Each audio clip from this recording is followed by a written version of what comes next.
Okay. 같이 오세요.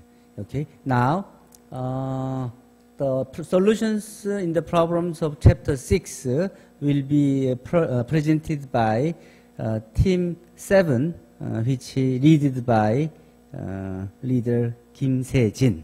He will give an explanation on the solutions. 예, 안녕하세요. 팀 7의 조장을 맡은 김세진이라고 합니다. 오늘 저는 챕터 6에 저희가 배웠던 개념들과 그리고 그와 관련된 문제들을 몇 개 간추려서 여러분들께 설명하고자 합니다. 첫 번째로 저희는 챕터 6.1에서 멀티플리케이션 프린시플과 이거 화면을 좀 이렇게 줄일 수 없나요? 좀 쓰지 말고. 자, 이 정도? 예, 저희는 챕터 6.1에서 멀티플리케이션 프린시플과 에디션 프린시플 배웠는데, 멀티플리케이션 프린시플이라는 것은 저희가 어떤 경우의 수를 구할 때 그 경우가 t개의 석세시브한 스텝으로 나눠질 수 있으면은 그 각각의 스텝에서 이제 스텝 1에서는 n1개의 방법이 있고 스텝 2에서는 n2개의 방법 이렇게 쭉 해서 스텝 t에서는 nt개의 방법이 있다고 하면은 총 경우의 수는 그 각각의 스텝에서의 경우의 수를 곱해준 것이 된다는 것이었습니다. 그리고 다음으로 에디션 프린시플은 이제 총 경우의 수가 이제 x1부터 xt까지의 서로 디스조인트한 셋으로 나눠질 수 있다고 하면은 그 각각의 이제 x 셋들에서 경우의 수를 합해주면은 이제 모든 경우의 수를 구할 수 있다는 내용이었습니다. 그리고 이와 관련된 예제를 살펴보겠습니다.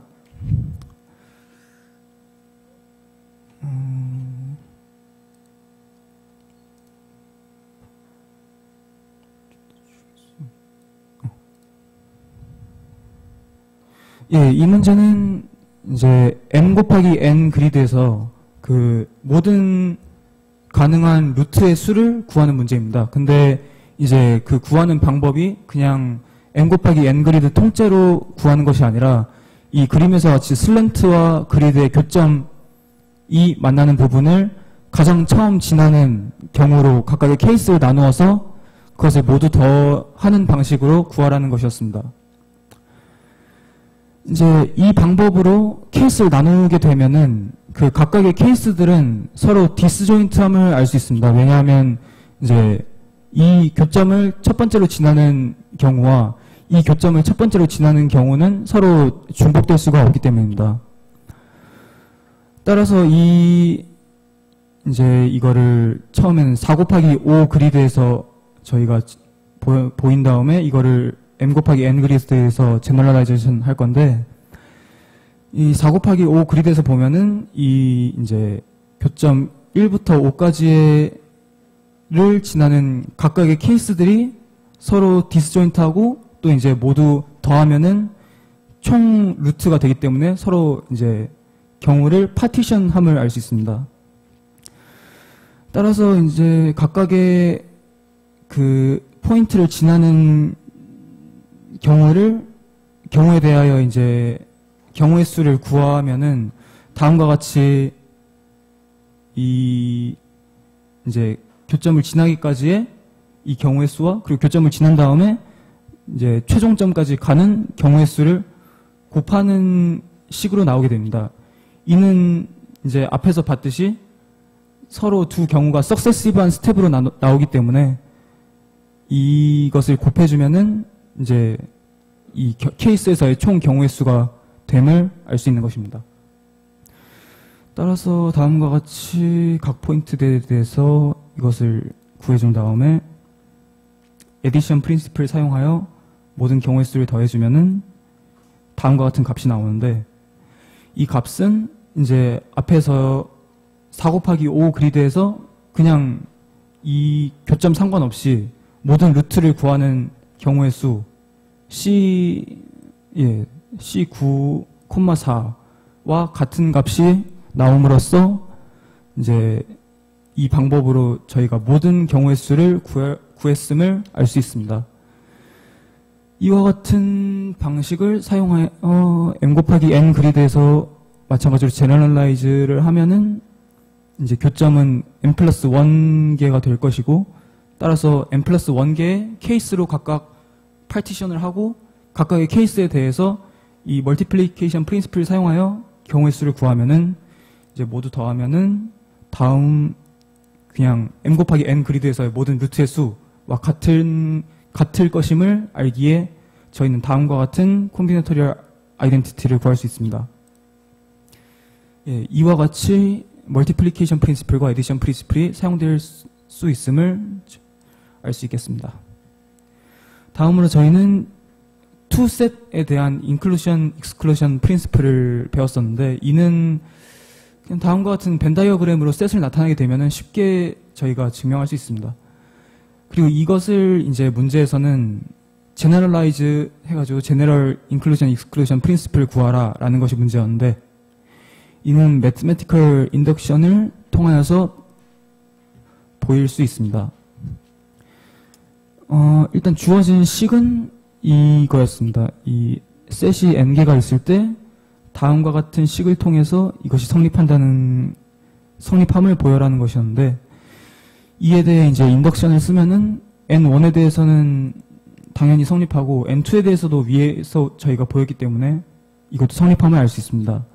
그리고 다음으로 이제 인덕션 스텝에서 이 식이 n개 셋에 대해서 성립한다고 가정한 다음 n 플러스 1에서의 경우에 대해서 저희가 생각을 해보면, 이는 xn개까지의 셋과 xn 플러스 1의 셋의 두 셋으로 나눠서 이것을 합하는 경우로 생각할 수 있는데, 이러면은 이제 저희가 앞에서 두 개의 셋에 대해서 적용했던 그 식을 사용하면은 다음과 같이 나오게 되고, 이것을 이제 정리하면은 이 n 플러스 1개의 셋에 대해서도 똑같은 식이 성립함을 저희가 알 수 있습니다.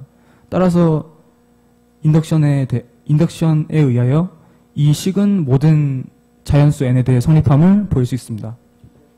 그래서 but here 뭐 이렇게 썼잖아. 예. 그 완전 콩글리시니까 그게 무슨 의미가, 영어로 아무 의미 없는 말이지. 예. 그러니까 그런 말이 안 되는 말은 쓰지 않는 게 좋아요. 좀 알겠습니다. 생각해서 쓰는 게 좋아요. 그냥 쓰고 나서 그러니까 쓸 때는 막 생각나는 대로 막 쓰잖아. 그러니까 그러고 나서는 한번 고칠 필요가 있어. 그러니까 오히려 그러니까 그 수학적으로 쓰는 게 더 바람직하고, 애매하면 엉터리 영어를 쓰지 말고 문장을 쓰지 말고 그냥 키워드를 쓰면 되지. 여기서 아니면 노테이션을 사용하거나 정 써야 되겠으면 우리말로 쓰는 게 나죠. 그러면 그걸 나중에 고치면 되잖아. 근데 이제 영어로 저렇게 엉터리 써놓으면 저게 무슨 의도로 썼는지를 외국 사람이 보면 전혀 모르지. 고쳐줄 수도 없지. 한국말로 써놓는데 제대로 써놨으면 그거를 고쳐줄 수가 있잖아. 그러니까 수학적으로 답을 쓸 때는 거기에 영어건 우리말이건 뭐 수식이건 뭐건 틀린 게 있으면 안 돼요. 지금 여기서 수식을 전혀 안 썼는데, 수식 표현을 안 썼는데 저렇게 써도 책하고 다르죠. 문제에 X 저렇게 써 있어요. 위에 올라가 봐요. 주어진 문제를 봐요. 문제가 책에 저렇게 써 있지 않잖아. 그렇죠? 책에도 마찬가지로 다 이탈릭으로 써 있지. 수식은 다 수식으로 써 있죠. 저 구분이 완전히 똑같아야 돼. 그렇지 않으면 저거는 저 10점 만점에 8점 이상은 받을 수 없고, 좀 틀린 거 깎이면 저 틀린 데마다 다 한 단씩 깎일 거 아니야? 그럼 저거 한 4점밖에 안 되는 10점 만점에. 그러면 4점이면은 10점 만점에 그러면 D도 안 되는 거 아니에요? 알겠습니다. 발표할 준비할 때는 완전한 걸 가지고 그거를 준비해서 쓰고 그걸로 발표해. 알겠습니다.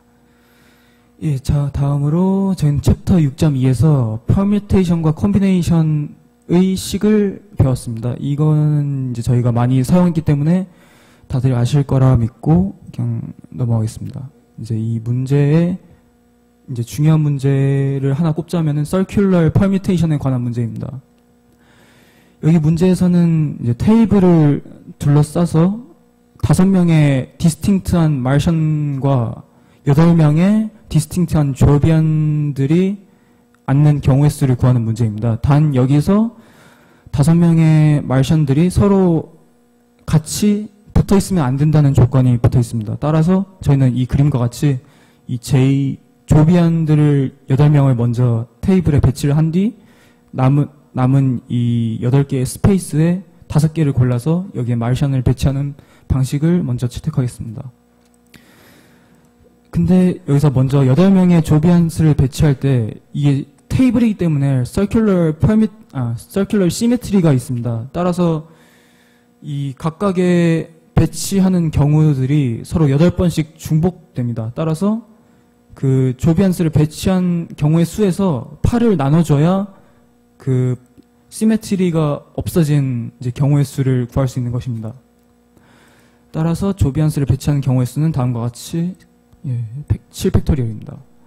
다음 이제 조비안 사이를 5명의 마르션을 배치할 건데 이때는 이제 8명의 디스팅트한 조비안들이 서로 다 앉아있기 때문에 circular symmetry가 더 이상 없습니다.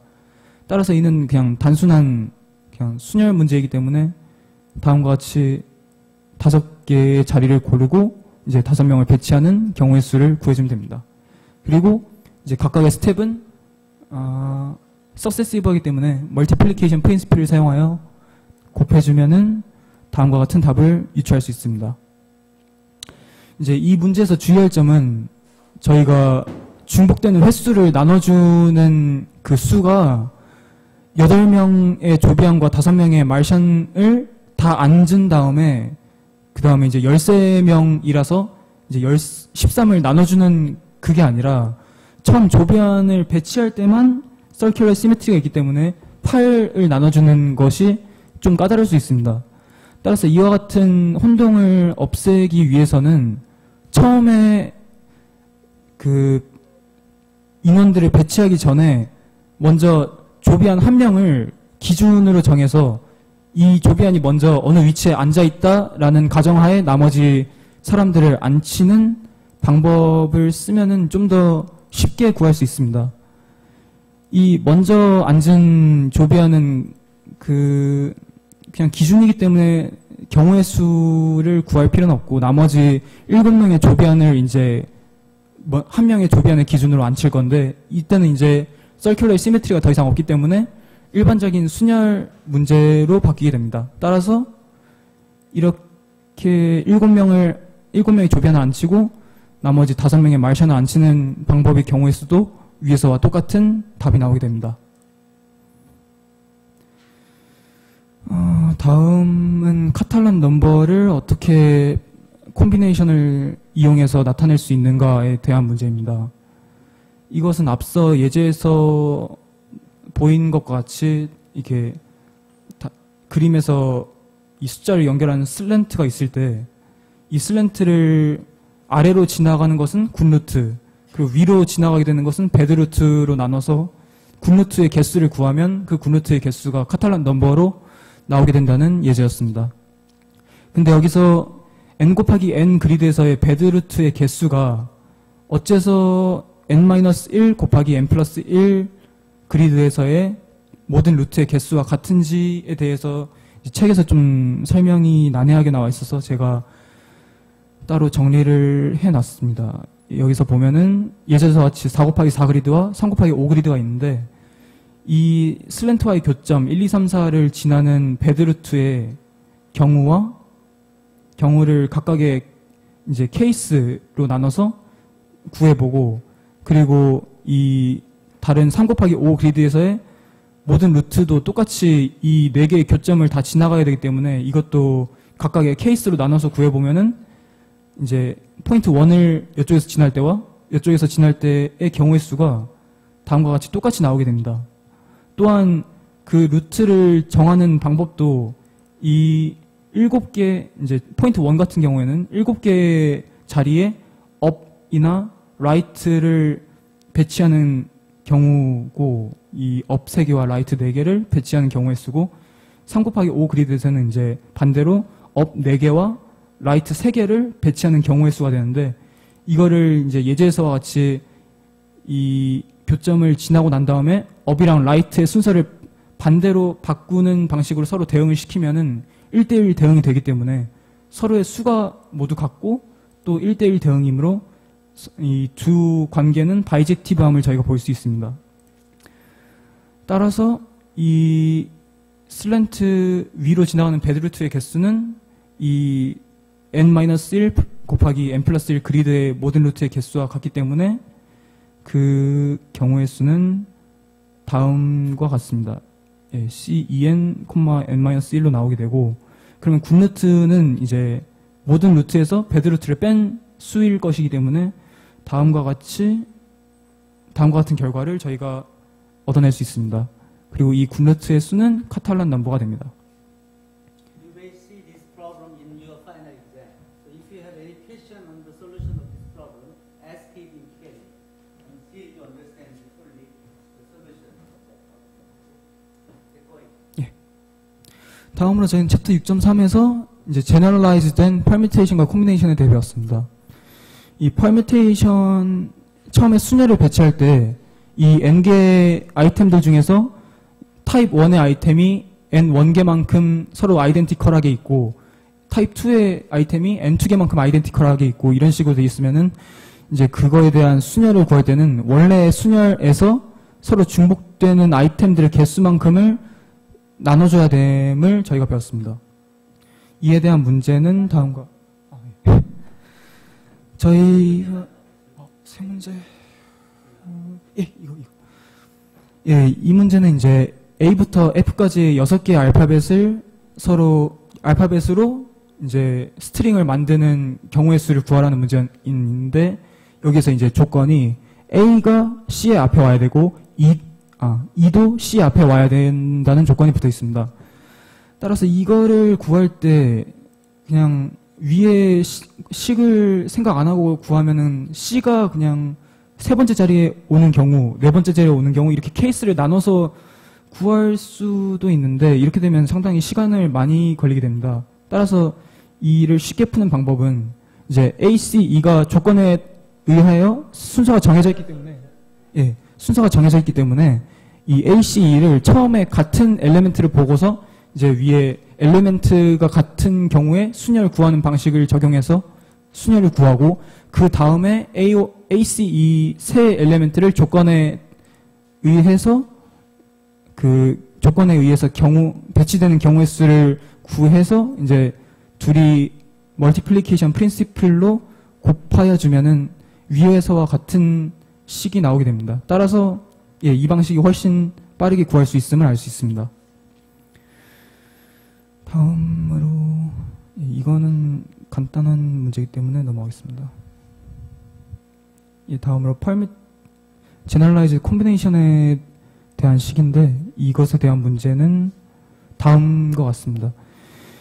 이제 문제에서는 1에서와 100만 사이의 자연수 중에서 그 각 자릿수를 더하면 15가 되는 수가 몇 개가 있는지를 물어봤는데 이를 구하려면 다음과 같습니다. 일단 100만은 자릿수를 더하면 1밖에 안 되기 때문에 이거는 그 범위에서 뺍니다. 그러면은 범위는 1부터 90의 다음과 같은데 이는 이제 9개까지의 레피테이션이 허용되는 엘리멘트를 6개의 디지트에서 15개만큼 고르는, 그러니까 다시 말해 6개의 박스에서 이제 각각의 박스는 9개까지의 볼들이 있고 거기 중에서 이제 15개만큼의 볼을 고르는 문제와 같게 되는 겁니다. 따라서 풀이는 이제 그 박스에서 볼을 구하는 방식과 똑같이 이렇게 구할 수 있습니다.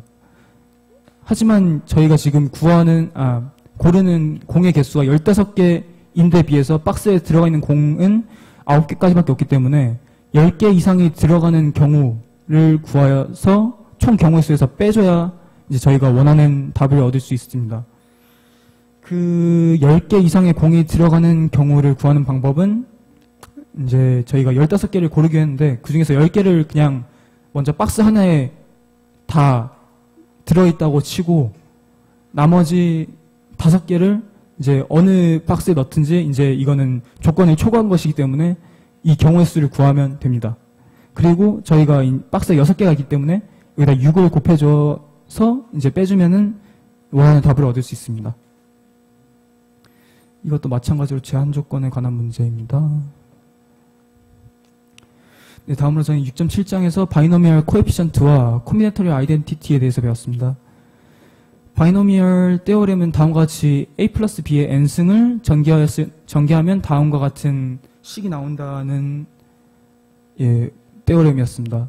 이는 다음과 같이 a 플러스 b의 n승을 이렇게 n개 팩터로 익스펜드 하여 보면은 쉽게 유추해낼 수 있는데, 이제 여기서 a의 i승, b의 j승의 코에피션트를 구하라고 한다고 치면은 이제 이 문제는 i개의 a와 j개의 b를 이 n개의 스페이스에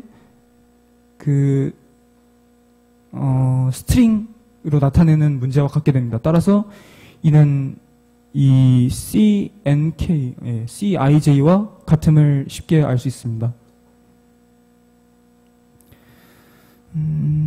이 같은 방식으로 이것을 이제 더 미지수가 더 많이 포함된 식에 대해서도 일반화할 수 있고, 또 이것도 그냥 간단한 증명 문제이기 때문에 이 팩터를 앞에 식을 이용해서 이렇게 이 식을 앞에 그 떼오렘을 이용해서 익스펜드하고 이제 오른쪽도 마찬가지로 익스펜드하면 서로 같은 값이 나오기 때문에 쉽게 증명할 수 있습니다. 그리고 저희가 파스칼 트라이앵글을 배웠는데, 이 트라이앵글을 구성하는 원리는 이제 이 앞에서의 바이노미얼 떼오렘을 통해서 x 플러스 y의 0승부터 1승, 2승, 3승 이런 식으로 이걸 익스펜드 해보면은 이 앞에 코에피션트들이 다음과 같은 숫자들이 나오게 됨을 알 수 있습니다. 그리고 이 숫자들을 보면은 지금 왼쪽 위와 오른쪽 위의 수의 합은 항상 아래의 수와 같다는 식을 볼 수 있는데, 이것을 통해 다음과 같은 콤비네토리얼 아이덴티티를 저희가 유추해낼 수 있습니다. 그리고 46번 이 식은 이제 kn의 팩토리얼을 n 팩토리얼을 k승으로 나눌 수 있는지를 물어보는 문제였는데, 이 식을 전개하면은 다음과 같은 바이노미얼 코에피션트들로 나오게 되고, 이 바이노미얼 코에피션트들은 앞에서 트라이앵글에서 보신 것과 같이 항상 자연수로 나오기 때문에 이게 포지티브 인테거이므로 이것은 이게 나눠질 수 있음을 쉽게 보일 수 있습니다. 그리고 이 문제가 이제 좀 어려운데, 이 식의 콤비네토리얼 아이덴티티를 보이라는 문제였습니다. 이 오른쪽의 식을 보면은 지금 CEN,N인데 이거는 이제 EN개의 스페이스로 이루어진 스트링에서 이제 N개의 A와 N개의 B를 이용해서 스트링을 만드는 경우의 수와 똑같음을 저희가 알 수 있습니다.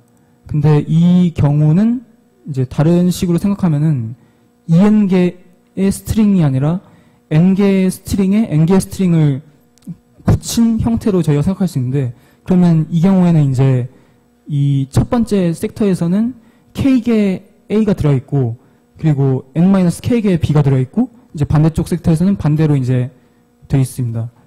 그리고 이제 여기서 K는 이 0에서부터 N까지의 범위를 갖게 됩니다. 따라서 이 경우를 구하게 되면은 이 첫 번째 섹터에 대한 경우의 수는 CNK이고, 반대쪽 섹터에 대한 경우의 수는 CN,N-K인데 이는 똑같이 CN,K임을 알 수 있습니다. 그리고 이 두 넣는 과정이 석세시브하기 때문에 멀티플리케이션 프린시플을 사용하여 곱해주면은 다 위에서와 같은 식이 나오게 되고, 따라서 다음과 같은 콤비네토리얼 아이덴티티를 저희가 증명할 수 있음을 알 수 있습니다.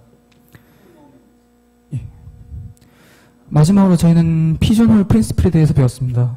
이 첫 번째 first 폼은 그냥 n 마리의 피존이 n 마리 있고, 이제 피존홀이 k개 있을 때 그 피존홀이 피존보다 적으면은 어느 한 구멍에는 반드시 피존이 2마리 들어가야만 한다라는 그냥 일반적인 사실이고, 이것을 이제 피존을 X셋에 대응하고 피존홀을 Y셋에 대응하면은 다음과 같은 세컨드 폼을 저희가 세컨드 폼으로 저희가 일반화할 수 있습니다. 그리고 이제 존재한다는 것을 존재한다는 것을 보장한 뿐만 아니라 그 수를 구하기 위해서는 저희가 third 폼을 사용하면은 적어도 몇 마리의 몇 마리의 피전이 피전홀에 들어가야 되는지도 저희가 알 수 있었습니다. 이에 대한 문제는 다음이 있습니다. 1부터 10까지의 자연수 셋이 있을 때 여기서 6개의 디스팅트한 자연수를 고르는 경우 반드시 2개의 자연수는 서로의 합이 11이 됨을 보여라 라는 것이 문제였습니다. 여기서 저희가 서로 합해서 11이 되는 자연수 셋 5개를 y로 정하고 그리고 셀렉트한 인테그럴 6개를 x로 정하는 경우 저희가 셀렉트한 인테그럴은 이 5개의 unordered 페어 중에 하나에 반드시 들어가야 되므로 x와 y 사이에는 함수 f가 성립하게 될 것입니다. 따라서 위에서의 피저널 프린시플 third 폼을 적용하면은 저희가 이제 k는 이 y의 크기 나누기 x의 크기에 이게 뭐지? 최대 이 표시를 혹시 뭐라고 하는지? 실링? 실링이기 때문에 이 값은 2고 따라서 적어도 2개의 x의 엘리멘트는 같은 y의 엘리멘트에 대응됨을 알 수 있게 됩니다. 결론적으로 적어도 셀렉트한 2 인테거는 더하면 11이 됩니다. 그리고 다음 문제는 여기까지 하겠습니다. 코멘트가 따로 제가 안 붙여놔가지고. 좀 감점이야. 예. 이게 혹시 마지막 문제 좀 어렵긴 한데 이거까지 하고 들어가도 되겠습니까? 예, 마지막 문제는 이제 f가 1부터 n까지의 x셋에 대해서 정의된 원투원 펑션일 경우 이제 f의 k승은 이 f를 k번 전개한 것이라고 정의되어 있고 이제 이 경우 f의 i승 x 엘리멘트를 fi승만큼 했을 때와 fj승만큼 했을 때 이 값이 같게 되는 i와 j가 존재한다는 것을 증명하라는 문제입니다. 이에 대해서 저희가 살펴보면은 이 펑션이 지금 원투고 원투원이기 때문에 바이젝티브합니다. 따라서 fix는 1부터 n 사이의 값 중에 하나를 가지게 될 것입니다. 만약 저희가 이제 이 문제에서의 조건에 반대 조건이 성립하지 않는다고 가정을 하게 되면은 이제 다음과 같이 어떤 i와 j에 대하여 fix는 fjx와 다르다. 모든 i와 j에 대해서 fix는 fjx와 다르다. 이미 성립해야 됩니다. 그런데 fix는 1부터 n 사이의 디스팅트한 밸류를 가지고 있을 것이기 때문에 저희가 만약 i를 n보다 큰 인테거로 잡게 된다면 그러면 이제 number of set들이 n보다 커지게 됩니다. 그러면 이 경우는 이제 피저널 프린시플 세컨드 폼에 의하여 fi와 fj는 어떠한 ij에 대해서 서로 같게 될 수밖에 없게 됩니다. 따라서 이제 문제에서 주어진 조건이 성립함을 알 수 있습니다. 예, 이것을 그림으로 나타내면 다음과 같습니다. 이제 1부터 n까지의 밸류 중에 이 fi부터 fn 플러스 1이 들어가야 되는데 이제 피저널 프린시플에 의하여 반드시 어떠한 값은 서로 같은 이 밸류를 가질 수밖에 없다라는 문제였습니다. 수고했어요. Chapter 6 has been covered, and any question or comment?